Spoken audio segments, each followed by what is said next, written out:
Olá, sou Odela. Meus pais disseram que era meu dever abrir mão do meu nome, do meu crédito, do meu futuro, para que a namorada do meu irmão pudesse comprar a casa dos sonhos dela.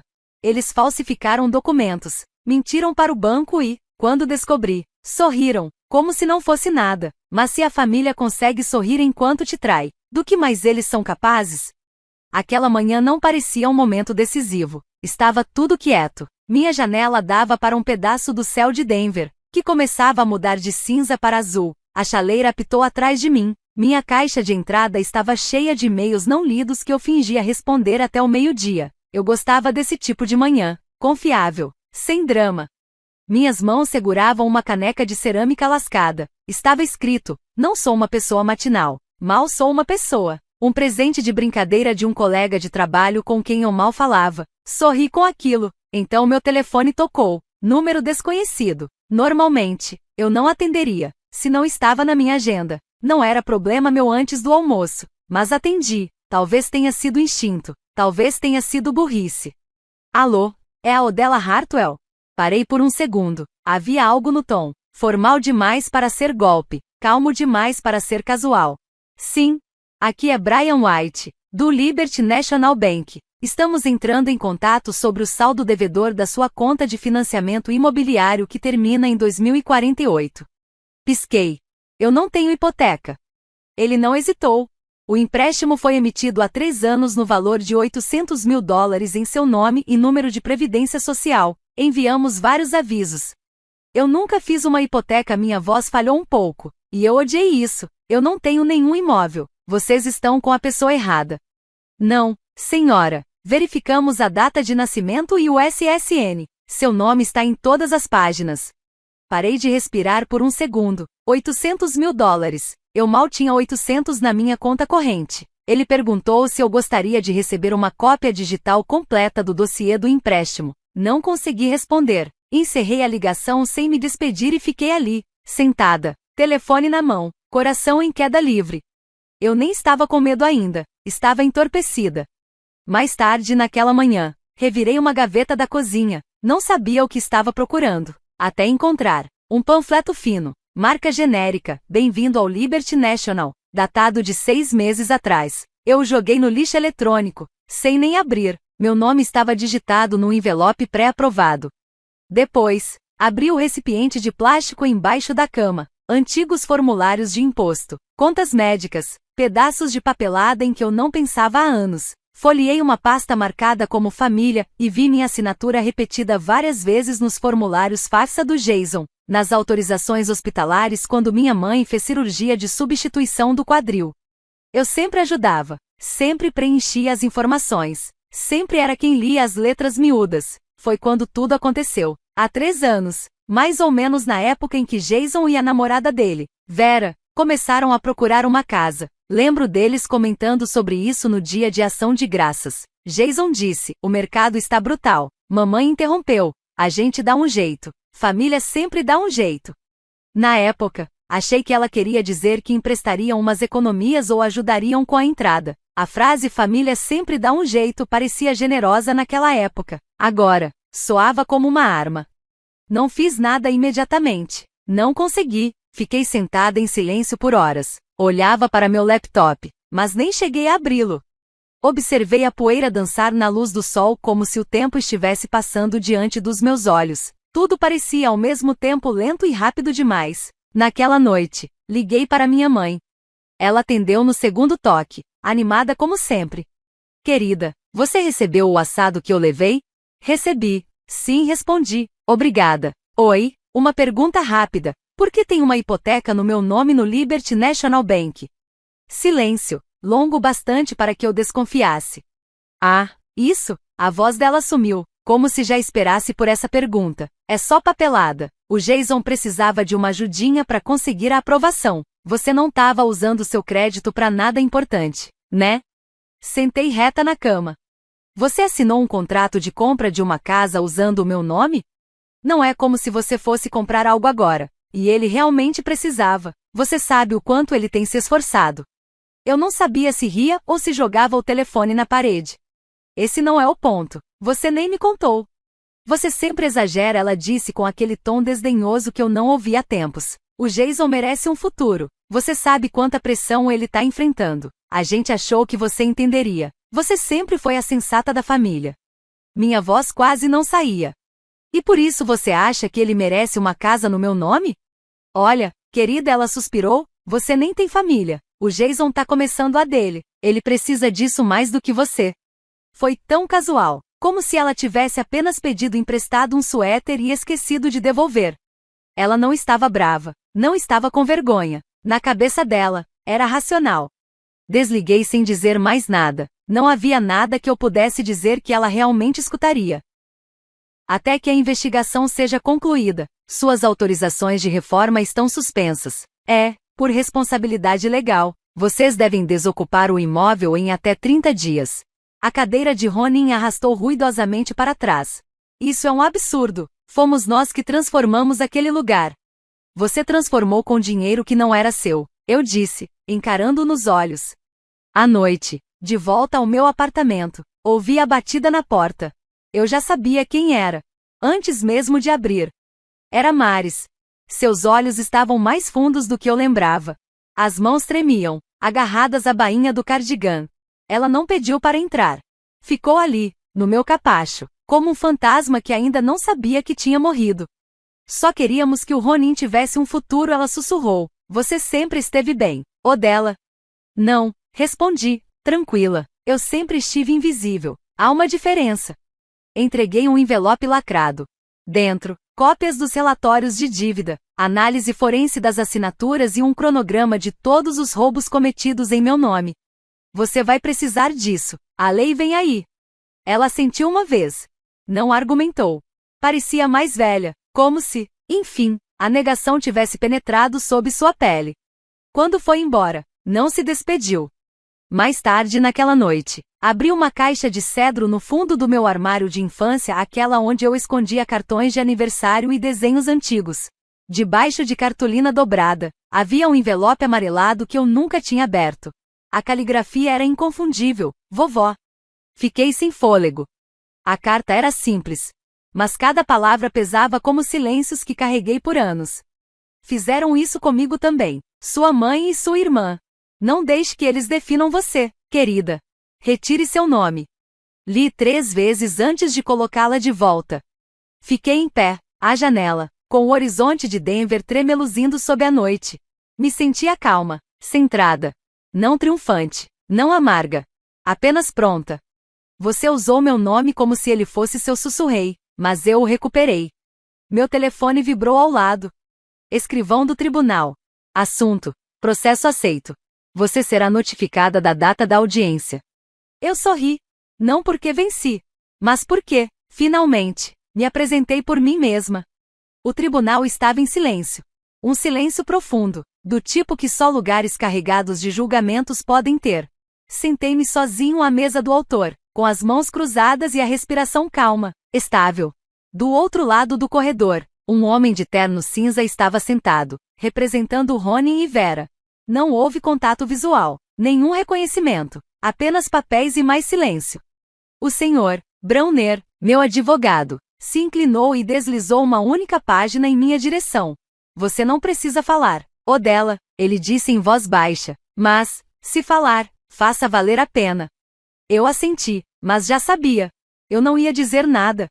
A juíza, uma mulher de cerca de 60 anos, com olhos aguçados e uma voz grave, leu a decisão de forma clara, sem dramatização. A hipoteca foi anulada. Meu nome foi limpo. Restituição de crédito integralmente ordenada. E então, ela acrescentou algo inesperado. Este tribunal reconhece um padrão de abuso financeiro coercitivo dentro da estrutura familiar. Maris Maddox e Arlon Maddox recebem uma advertência formal. Qualquer envolvimento posterior nas atividades financeiras dos filhos resultará em penalidades civis. Ouvi alguém se mexer atrás de mim, mas não olhei. Lá fora, enquanto caminhava em direção à escadaria do tribunal, vi Maris sentada sozinha em um banco. Suas costas estavam retas, as mãos firmemente cerradas no colo. Ela não olhou para cima quando passei. Eu não parei. De volta à minha casa, fiz as malas discretamente. Não demorou muito. Só algumas caixas com o que eu realmente precisava, o que realmente importava. Eu não estava correndo. Eu estava me afastando de forma limpa e deliberada. Antes de sair, peguei a foto original da família, aquela de onde eles haviam cortado a minha imagem, e a coloquei em um envelope. Colei-o com fita adesiva na porta da frente. Nenhuma nota, nenhuma assinatura, apenas aquela imagem, inteira e intocada. Deixem que decidam o que isso significa. 2 semanas depois, eu estava atrás de uma pequena barraca de madeira em um mercado de artesanato de fim de semana em Boulder. Minhas mãos cheiravam a argila e óleo de lavanda. Comecei a fazer cerâmica novamente.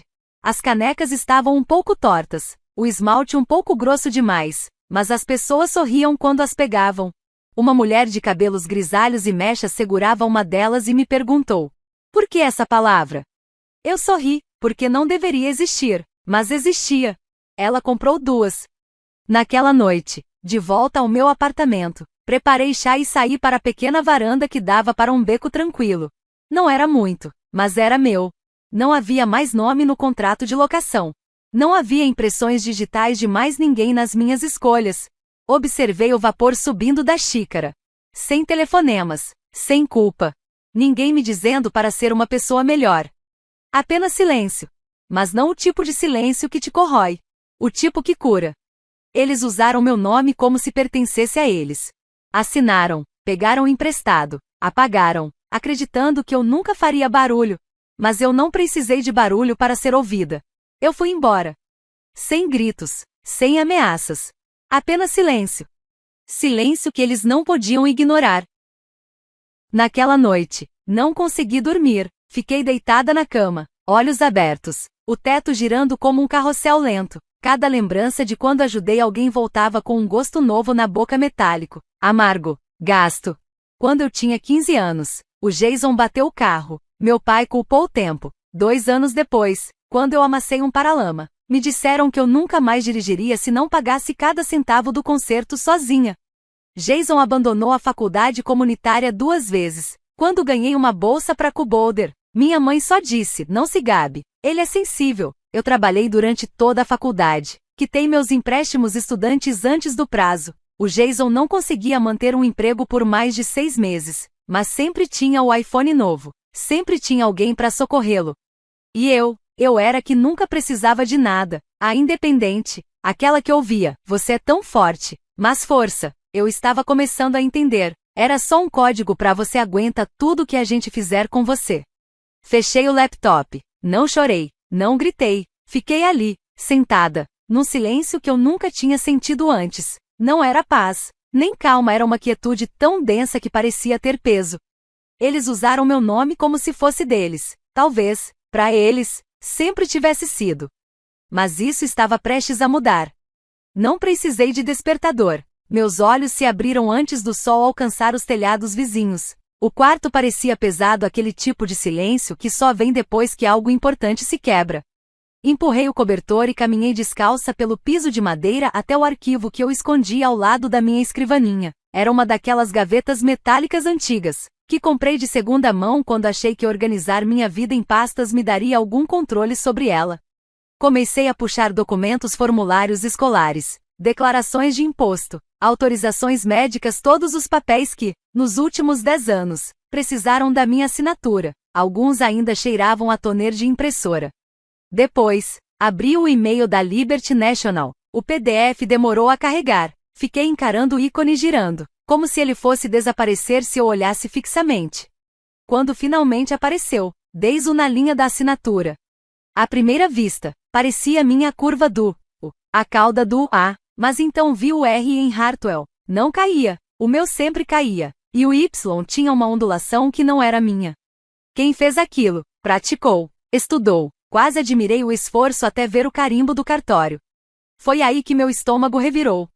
O nome do tabelião não era de um estranho, era Chelsea Bertrand. Tínhamos estudado juntas no ensino médio, não éramos próximas, mas compartilhávamos a mesma fileira de armários e demos umas risadas estranhas na aula de educação física. Lembrei que ela tinha ficado em Denver depois da formatura. Ela tinha um filho pequeno e, se não me engano, fez algum curso na área de administração. Nunca perguntei direito. Peguei o celular e pesquisei o nome dela no Facebook. Encontrei o perfil em segundos. Ainda usava a mesma foto do primeiro aniversário do bebê, cabelo preso num coque e um balão na mão.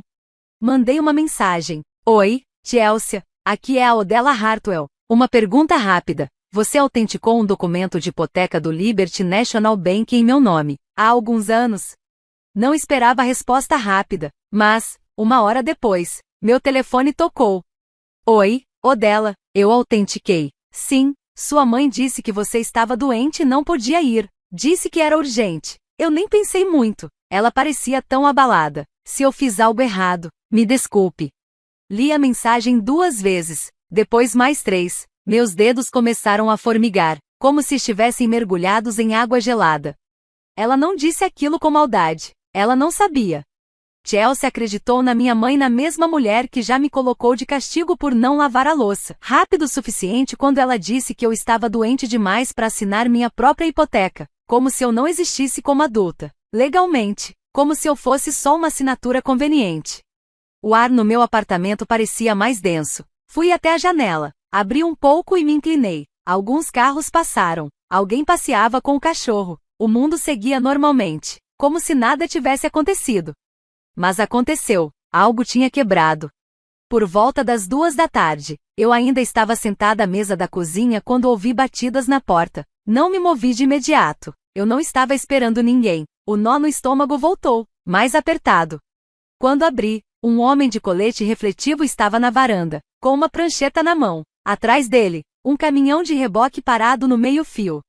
Boa tarde, senhora. Estamos aqui para recolher o Honda Civic 2020. Os pagamentos estão atrasados há 90 dias. O nome é Odella Hartwell, certo? Pisquei. Esse é o meu nome. Sim, mas eu não comprei esse carro. Ele virou a prancheta para mim. Meu nome completo. Minha data de nascimento. Meu limite de crédito. Definitivamente sou eu, falei, mais baixo. Mas nunca assinei nada relacionado a um Civic. Esse carro foi um presente do meu pai. Ele deu de ombros. Ainda está no seu nome. Temos autorização para retomar a posse.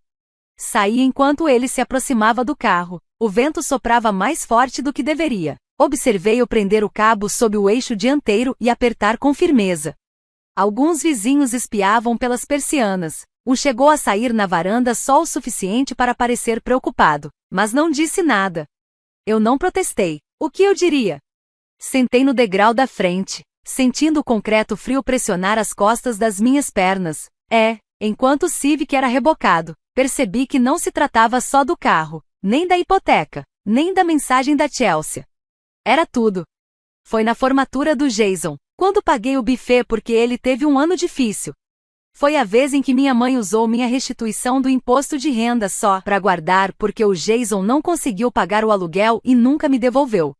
Foi o cartão de aniversário que dizia: "Você é nossa alicerce, você faz tudo funcionar." Alicerce, tradução: você é quem vai sangrar até secar e ainda vai sorrir enquanto isso acontece. Voltei para dentro, meus dedos estavam dormentes, mas minha mente estava mais clara do que em dias.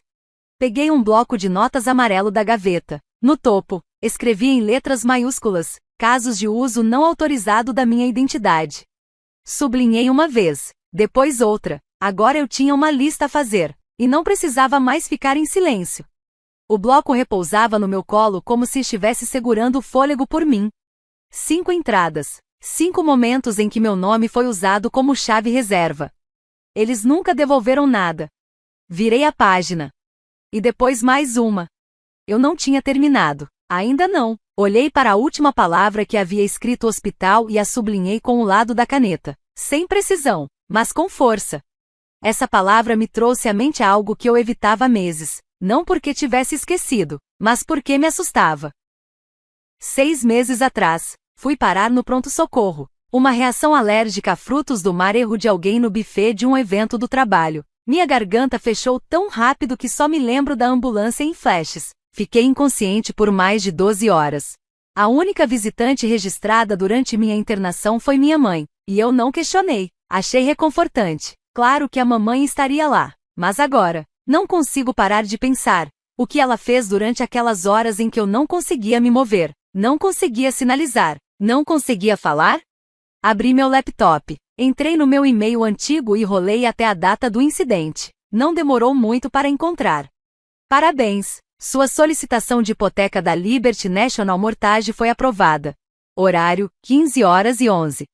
Cliquei para abrir. Li uma vez, depois outra, depois de novo. Eu estive inconsciente a tarde inteira. Eu sabia disso. Eu não queria presumir, eu queria uma prova.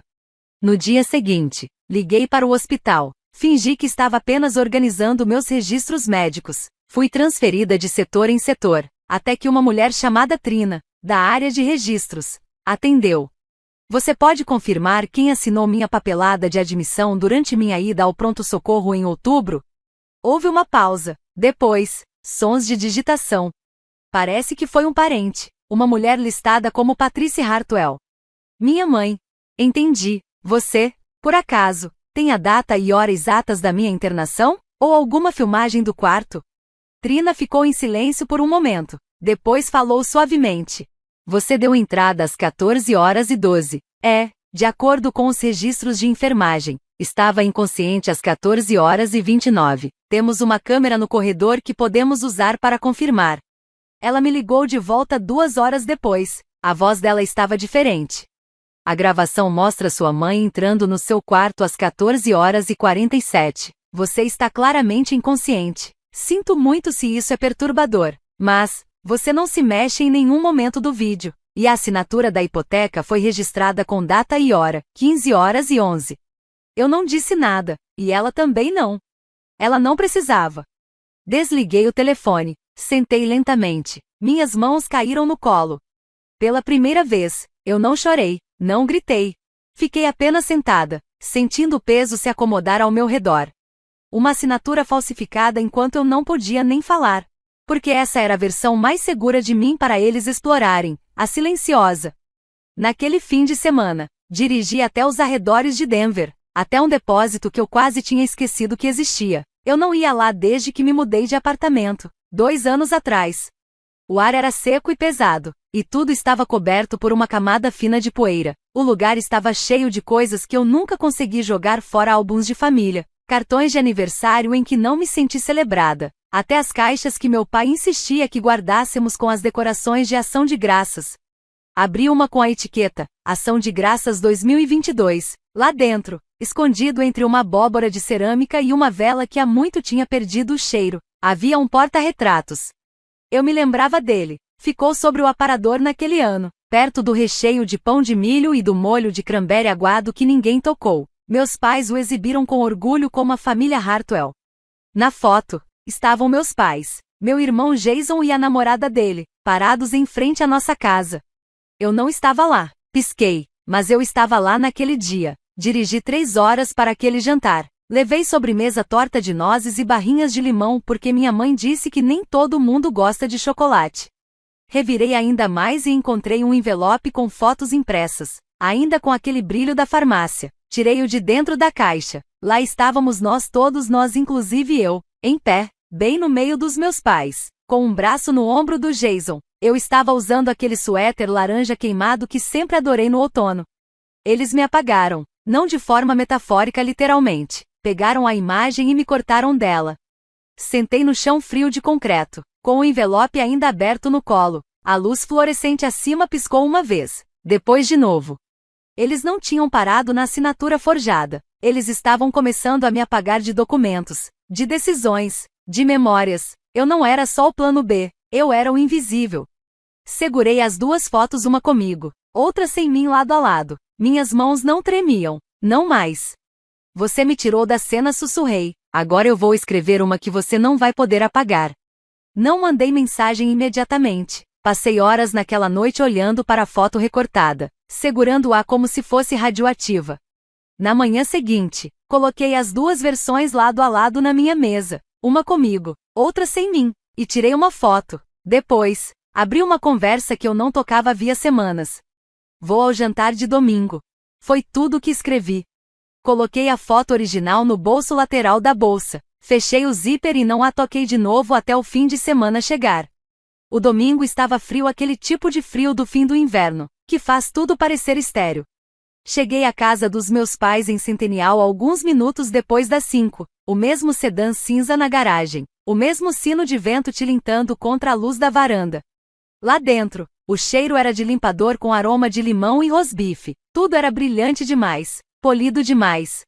Maris, minha mãe, abriu a porta como se eu não tivesse passado uma semana e meia em silêncio. Olha só quem resolveu se juntar a nós, disse ela com animação, como se eu fosse uma visita, não a filha dela, não a mulher cuja vida eles estavam desmontando, pedaço por pedaço. Arlon, meu pai, soltou um grunhido que mal passou por um cumprimento. Meu irmão, Ronin, já estava na cozinha, servindo vinho como se fosse o dono da casa. Vera, sua noiva, surgiu atrás dele com um vestido branco florido, os lábios brilhando e os olhos também. Ah, Del, disse ela, usando meu apelido. Que bom que veio. Estávamos falando sobre o cardápio do casamento. Espera só até você ver o nosso painel no Pinterest. Ninguém me perguntou como eu estava. Ninguém mencionou a hipoteca. Ninguém falou sobre meu carro ter sido retomado ou meu crédito destruído. Sentamos para jantar na mesa de carvalho. O assado estava seco. As batatas, com manteiga demais. Tudo era perfeito daquele jeito falso, comida quente. Conversa fria. Maris fez uma piada sobre o mapa de assentos. Ronin riu alto demais. Vera passou o celular com fotos de centros de mesa e modelos de bolo. Mastiguei devagar, observando os lábios dele se moverem sem escutar uma palavra. Depois de alguns minutos, limpei a garganta. Os convites já foram enviados? Vera piscou. Claro, você não recebeu o seu? Coloquei a mão na bolsa, tirei o envelope e o coloquei ao lado do meu prato. Todos olharam. Na frente, escrito, Ronin e acompanhante. Dentro, um cartão branco com letras douradas, instruções de RSVP e detalhes do local. Em nenhum lugar aparecia meu nome. A namorada de Ronin recebeu um convite personalizado. A irmã dele foi tratada como acompanhante. Mari soltou uma risada curta, alta demais para o silêncio da mesa. Ah, querida, deve ter sido um engano. Você sabe que está convidada. A Vera deve ter. Vera corou, mas não disse nada. Eu também não falei nada, apenas peguei o envelope, coloquei de volta na bolsa e fechei o zíper. O silêncio pairava no ar como fumaça de cigarro rançosa, sufocante. Arlon finalmente se inclinou para a frente, ainda com o garfo na mão. Estamos todos tentando seguir em frente. Della, você se apega demais às coisas. Isso não é saudável. Levantei o olhar devagar e encarei os olhos dele. Você sabe, ao menos, o que colocaram no meu nome. Ele se remexeu na cadeira. Maris olhou para baixo. Vera congelou. Eu não esperava isso. Por um momento, achei que alguém finalmente fosse ceder, dizer algo humano, admitir algo real, mas não. Ronin serviu mais vinho. Maris perguntou se eu queria sobremesa. Então me levantei e empurrei a cadeira para trás, ouvindo o leve arrastar da madeira no piso de cerâmica. Obrigada pelo jantar, disse. Minha voz estava calma e controlada. Da próxima vez que decidirem escrever por mim, tenham ao menos a decência de não mandar pelo correio. Não bati a porta quando saí. Não gritei, mas senti algo mudar dentro de mim. Dessa vez, eu não ia ignorar. Não olhei para trás ao deixar a mesa de jantar. Não precisava. O silêncio atrás de mim dizia tudo. Quando cheguei em casa, tirei os sapatos. Sentei na beira da cama e abri o celular. Um link do Pinterest me chamou a atenção, enviado por Vera semanas atrás, quando ainda fingia gostar de mim. Cliquei. Carregou devagar. Casamento de Langford Maddox. Tons suaves de rosa. Detalhes dourados. Hashtags como para sempre Langford e finalmente Maddox. Rolei a tela. Arranjos de mesa. Vestidos de madrinha. Lista de presentes e, por fim, uma sessão chamada Momentos em Família. Não aparecia em nenhuma foto. Nenhuma. Apertei o celular com tanta força que achei que fosse trincar a tela. 2 dias depois, uma mensagem de Vera apareceu, casual, como se nada tivesse acontecido. Ei, quer tomar um café? Só nós duas, sem drama, prometo. Fiquei encarando a tela por um tempo, depois digitei. Claro. Nos encontramos num cafezinho a 2 quadras do meu apartamento. Cheguei antes e escolhi uma mesa no fundo. Vera chegou 10 minutos atrasada. Impecável como sempre, os cachos no lugar. Um perfume leve, claramente escolhido a dedo. Ela sorriu como se estivéssemos num brunch de amigas. Obrigada por vir. Queria muito esclarecer as coisas. Assenti, mas não disse nada. Ela sentou à minha frente e ficou mexendo o chá, mesmo sem ter colocado açúcar. Eu sei que você está passando por muita coisa. Não consigo imaginar o quanto tudo isso tem sido estressante. Mas, Odella, essa é a hora do Ronin, sabe? É muito importante para ele que tudo saia perfeito. O tom dela era doce, mas eu senti o sal por trás da fala. Só espero, disse ela, me olhando com aqueles olhos grandes, cheios de uma falsa preocupação que você não vá causar uma cena no casamento. Isso machucaria muito seus pais, especialmente sua mãe. Olhei para ela por um longo tempo, pesquei uma vez. Terminou? Ela soltou uma risada sem graça. Não quis dizer de forma rude. Eu sei. Deixei o silêncio se prolongar até que ela se remexesse. Terminou o chá depressa e disse que precisava passar numa floricultura. Não nos abraçamos ao nos despedir. Naquela noite, não consegui dormir. A voz dela não parava de tocar na minha cabeça. Essa é a hora do Ronin. Não deixe seus pais tristes. Levantei, acendi a luminária e abri minha velha pasta de impostos. Era algo que eu não mexia havia anos. Lá dentro, preso entre formulários de W2 e documentos do Seguro-Saúde, estava 1098, um extrato de mensalidade da faculdade do Ronin, datado da época da recessão, quando todos estávamos só tentando sobreviver. Agora me lembro claramente. Eu tinha um dinheiro guardado e ele precisava de ajuda. Enviei um cheque direto para a conta da universidade. Na época, pareceu certo. Família ajuda família. Alguns anos depois, num jantar de aniversário da minha mãe, Ronin fez um discurso. Ele sempre gostou de discursos. Agradeceu aos nossos pais por terem sacrificado tudo para que ele pudesse se formar na DebTray. Não fui mencionada, nem uma palavra. Sentei no chão com aquela lembrança pressionando o peito como um peso. Não era só sobre dinheiro, nem sobre o casamento, nem a hipoteca. Acontecia toda vez que tiravam de mim tempo, crédito, identidade e ainda me faziam sentir egoísta por perceber. Peguei meu bloco de anotações amarelo, folheei as páginas antigas, adicionei mais 2 marcadores. Paguei a mensalidade do Ronin, sem reconhecimento. Vera, manipulação emocional disfarçada de harmonia familiar. Fiquei olhando para a página por muito tempo. As palavras começaram a embaçar, mas eu não chorei. Peguei uma folha nova. No topo, em letras maiúsculas, escrevi: Dia do casamento. Abaixo, tracei uma linha grossa. Eles acham que não vou fazer nada porque sou quieta, murmurei, mas eu estava ouvindo, observando, lembrando, e eles não estavam prontos para o que viria a seguir. Na noite anterior ao casamento, não dormi, minha mente estava por um fio, a um pensamento de quebrar. A luz da manhã atravessava as persianas enquanto eu permanecia sentada no chão, cercada por papéis, arquivos, capturas de tela e aquele velho bloco amarelo. Então ping! Uma mensagem direta de Clarice. Alguém com quem eu não falava há anos. Tínhamos feito ciência política juntas na Cuboulder. A mensagem era curta. Ei, esse é seu nome nesse TikTok? Pensei em você na hora. Cliquei no link. O vídeo começou com uma música animada e imagens de drones sobrevoando uma casa suburbana recém-reformada, pintura bege, detalhes em preto, varanda ampla e bem iluminada. A voz da Vera surgiu, doce e radiante. Finalmente conseguimos a casa dos nossos sonhos. Obrigada a todos que acreditaram em nós. Pausei. Ali estava, o endereço. Não precisei confirmar, eu sabia de cor. Ainda estava no meu nome. Levantei tão rápido que o bloco caiu no chão. Meus joelhos estalaram, a respiração ficou rasa. Vasculhei a pasta, peguei a escritura que tinha baixado do site do Liberty National Bank e a coloquei ao lado do laptop. Titular da hipoteca, Odella Hartwell. Eles nem se deram ao trabalho de transferir o título. Dessa vez, assisti ao vídeo de novo. Mas agora, lendo os comentários. Meta ativada, manifestando essa energia de lar também. Onde compraram a tinta da porta? Eles estavam me usando. Para ganhar curtidas, ganhar aplausos, influência. Meu nome era o trampolim deles, o palco. E eu já tinha ficado calada por tempo demais. Ao meio-dia, eu andava de um lado para o outro no apartamento com as janelas fechadas, o ar parado e abafado.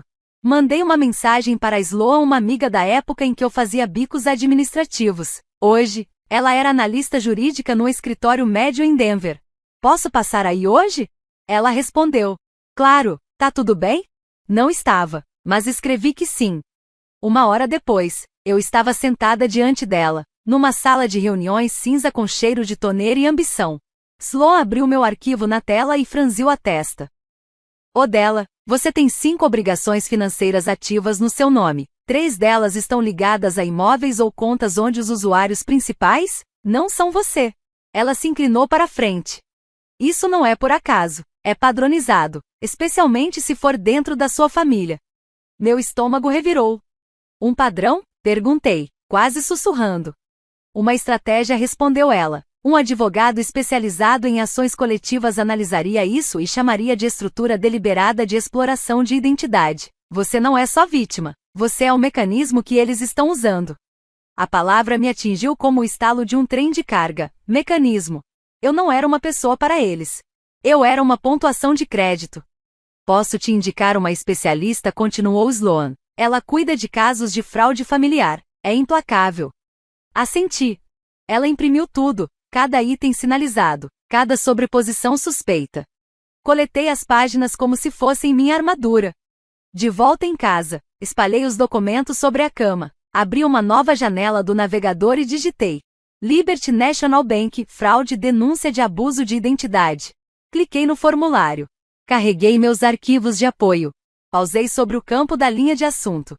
Então digitei: disputa urgente de hipoteca, suspeita de propriedade fraudulenta. E cliquei em enviar. A resposta veio pouco antes do amanhecer. Abrimos uma investigação. Por favor, envie um comprovante de identidade autenticado em cartório. Li 3 vezes. E depois, mais uma. Algo dentro de mim que estava preso há semanas finalmente se soltou. Pela primeira vez, eu não estava gritando no vazio. Alguém estava ouvindo. Alguém oficial. Fechei o laptop devagar, olhei para o teto, e me permiti sentir. Movimento. Talvez pequeno, mas real. Às 9 horas, eu estava do lado de fora do escritório no centro que a Sloan tinha mencionado, Browner, Kessler Louvre. O prédio era antigo, de tijolos, com janelas emolduradas por aço, mas a placa de vidro na porta brilhava como nova. Lá dentro, o cheiro de toner e limpador cítrico me envolveu.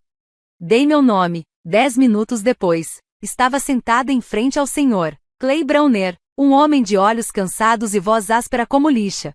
Ele folheava as pastas que eu levei sem dizer muita coisa. De vez em quando murmurava algo: comportamento padronizado, abuso de procuração, fraude familiar interna. Então ele olhou diretamente para mim e disse, de forma seca: você não é a primeira Hartwell que vejo. Tivemos 3 casos ligados a esse nome nos últimos 7 anos. Acordos discretos, todos eles. Pisquei, surpresa. Hartwell. Ele assentiu. Abuso de confiança familiar. É mais comum do que as pessoas admitem, principalmente entre pais ricos e filhos dourados demais. Quando bem documentado, pode se enquadrar em fraude organizada, por estatuto. Espera, você está dizendo que eles já fizeram isso antes? Não com hipotecas. Ele fechou o arquivo, mas com empréstimos comerciais, dívidas médicas, até financiamento de carro. Seu caso tem peso. Quando voltei ao estacionamento, me senti mais ereta. Não exatamente segura, ainda não, mas firme, aterrada. Foi aí que ouvi alguém me chamar. Odella? Me virei. Uma mulher com uma jaqueta azul marinho e o cabelo preso em um coque elegante deu um passo à frente. Não reconheci o rosto, mas os olhos. Sim. Já os tinha visto em fotos no celular do Ronin, quando ainda conversávamos. Sou a Saria, ela disse, respondendo ao meu silêncio. Sou ex dele. Claro que ela não perdeu tempo. Ele usou meu nome num contrato de aluguel de carro. Disse que era temporário. Também conseguiu um empréstimo aprovado. Descobri quando um cobrador me ligou. O endereço na papelada? A casa dos seus pais, Maddox Drive. Ela me entregou um papel. Uma declaração de dívida de 5 anos atrás. Não fiquei chocado, apenas confirmei. Tentei contar às pessoas, mas todo mundo acha o Ronin charmoso demais, disse ela. Ele distorce tudo, faz parecer que não é nada. Gaslighting te silencia. Senti uma coisa estranha. Não raiva, ainda não. Algo mais como satisfação, vindicação. A história que eu achava viver sozinho não era só minha. Obrigada, eu disse. Isso ajuda mais do que você imagina. Ela sentiu e tocou meu braço, com gentileza. Você não está louco. Mais tarde, naquele mesmo dia, liguei para Sloan e deixei uma mensagem de voz. Temos uma testemunha corroboradora. O nome dela é Saria. Ela tem documentos. Depois, liguei para casa. Já era quase hora do jantar. Eu sabia que estariam à mesa, passando os pães, evitando se encarar. Maris atendeu no terceiro toque. Oi, mãe, eu disse, com a voz firme e controlada. Ah, o dela, respondeu, seca. Você devia dizer ao Ronin para contratar um advogado. Silêncio. Então você está ameaçando a própria família? Não, respondi, calmo, estou prevendo. Clique. Naquela noite, depois de terminar uma lasanha congelada que mal senti o gosto, desci até a garagem para pegar algo no carro. Notei o vidro tarde demais. Os cacos brilhavam no chão como confete de navalha. A janela do motorista estava estourada. Não me mexi. Fiquei ali, só olhando. Porque não era mais uma surpresa. Era só o próximo capítulo. Um bilhete adesivo balançava levemente preso à alavanca de câmbio. A letra era trêmula, quase infantil. Afaste-se. Não toquei. Subi as escadas, tranquei a porta, sentei à mesa, abri um novo documento, e comecei a escrever tudo. Não estremeci ao ver o vidro. Eu não precisava. Já tinha aceitado que eles eram capazes de coisa pior. Em vez disso, tirei uma foto da janela quebrada. Depois, do bilhete ameaçador deixado no banco do passageiro. Enviei os dois para Sloan. Minha mensagem foi curta. Eles escalaram. Vamos em frente. O ar naquela manhã estava cortante, daquele tipo de frio que te acorda sem pedir permissão. Vesti meu casaco grosso e fui dirigindo até a mediação legal da Associação de Moradores, no centro. A janela do carro, remendada com plástico transparente e fita adesiva, fazia um som áspero, estalado não tão diferente da voz na minha cabeça. Persistente, implacável. Dentro da sala de audiências, tudo era claro demais, limpo demais. Uma sala de conferências com paredes brancas, piso brilhando, xícaras de café enfileiradas como se ninguém ali estivesse prestes a destruir a vida de alguém. Mas era exatamente isso. Eles já tinham arruinado a minha. Ronin e Vera estavam sentados à mesa, vestidos como se a pressão ainda não tivesse alcançado seus poros. Vera me lançou um sorriso tenso. Ronin sequer me olhou. O representante da Liberty National pigarreou. Estamos aqui para revisar a disputa hipotecária referente à propriedade 731 Juniper Hill Lane. Com calma, apresentei a declaração juramentada autenticada, os carimbos do hospital, e a sobreposição das minhas assinaturas em documentos legais anteriores. Cada slide em que eu clicava parecia um martelo invisível, pesado. A voz de Vera falhou. Nós achamos que ela tinha concordado, pensamos que ela sabia. O conselho da associação não demonstrou reação.